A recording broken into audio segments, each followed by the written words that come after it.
చెప్తుందో టీడీపీని కూడా ఏం దూషించట్లేదు, కాబట్టి జస్ట్ వాళ్ళ అని వదిలేస్తుంది. ఎక్కువగా టార్గెట్ అంతా వాళ్ళ అన్న మీదే ఉంది. అన్నిటి విషయాల్లో కూడా వాళ్ళ అన్న గురించే విమర్శలు ఎక్కువ చేస్తూ ఉంది.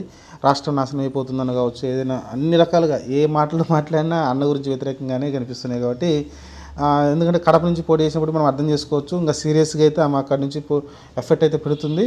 మరి చూడాలి మరి ఎంతవరకు సక్సెస్ అవుతుంది. నిన్న విడుపులపైకి అయితే వచ్చారు వాళ్ళ అమ్మగారు, వాళ్ళ అక్కడికి వచ్చి వాళ్ళ నాన్నగారి సమాధి దగ్గర అయితే కొన్ని ప్రార్థనలు అయితే చేశారు, ఆశీస్సులు అయితే తీసుకున్నారు.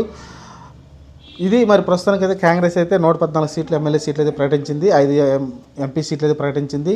ఇంకా కొన్ని పెండింగ్ ఉంచారు, ఎందుకంటే వలసలు ఏమైనా వస్తాయి అనుకుంటున్నారు. మన వైసీపీ నుంచి కానీ లేకుంటే టీడీపీ నుంచి కానీ ఎక్కడి నుంచి వలసలు వచ్చినా వాళ్ళని అయితే జాయిన్ చేసుకొని మిగతా సీట్లు ఇచ్చే అవకాశం అయితే కనిపిస్తుంది. అందులో పార్లమెంట్లో చాలా సీట్లు ఉంచారు, 20 సీట్ల దాకా ఇంకా పెండింగ్ ఉంచారు. కాబట్టి ఎవరైనా కొత్తగా వచ్చి జాయిన్ అయితే వాళ్ళకైతే ఇచ్చే అవకాశం కనిపిస్తుంది.